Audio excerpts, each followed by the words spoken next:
Ano le soifua fatal fatu se whapoponga le nei o talafou le radio Samoa mai Australia.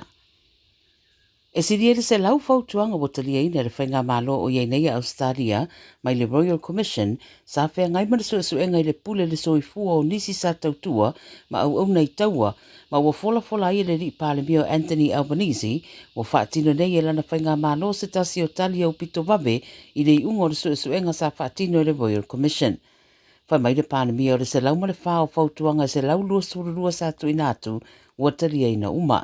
Sa no Albanese e le mawhai na toe maua mai la tau o mau soifua i taua. Pei ta ia mawhai na fina watu whaasanga ia fianga wa a fiai nisi matau mawhai e whaamuta i alo la tau soifua.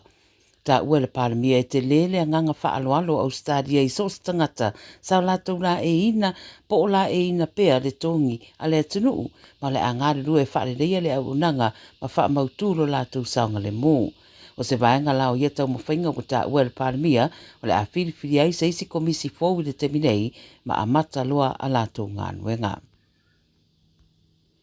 A whai ai o atu le aso sao mua e li maua lava se marienga i le vao le whainga maloa New South Wales ma le union lo tula i mula o whainga luenga trains, tram, ma pasi o le aono wa aia ni solo te e sini.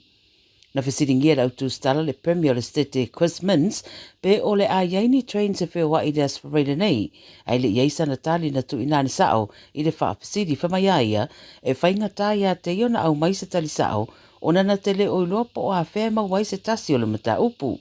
Whai mai le uni, e leo iai sa lato fufuanga mo se solo te e le whai unga le basa nei. A le mata upu wala ngā ai mani whai tionga, mai le tua ngai wha mai a lato. Ua matua i ngā sumea umai whe so ta ingai trains i lalo le whai ngā malo o mens. Ma o lato whesiringi ai, po o ai tonu e wha ton wina le nei mata upu.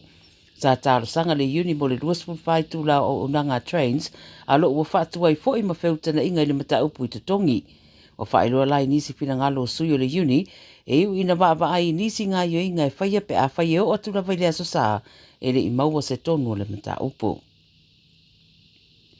Whapoleina nisi na waa ia le lanu mua o le pei, po se paeng o le sami a ngai le wafu i sini le tai na nafi, o Careening Cove e whaengo ai lea whae tū, e au tawhatono o Milson Park i Kiribili le ai sini, na wa ia wasuia le lanu le mū, ma whaia i lo masuenga i le tai na nafi. Whai mai le council o lo lato i loa ina le vali lanu mū, o lo tawhea ne a ngai i le haba mai Milson Park, ma ua ngai i eila u whainga ruenga sue, ai lato te le i maua pesi la fia le mafuanga wa lanu mū wai le suasami. O mai ona liputia le EPA po le vaenga e whea ngai matulanga whapea le sio manga, o whaelua le tau mate e mafua mai i vali a palama po Plumbers Die e ui e whaafefe tangata i le lanu a o loo saunga le mū mai leo yeini a whianga le lei. O loo whaatino lanu suenga le EPA ma o ta ua le so upo loo whanga solo suenga a le vaenga lama fo i le atasi o Careening Cove na tala noa i fo i tangata ina ua vaia ua lanu mea mata se senga i le maasina o se tema. E lima tausanga po whale pui ai se li sa tua ia ilo no spa ia ni malu le malo i se whale mlawe na tula i mai i Brisbane.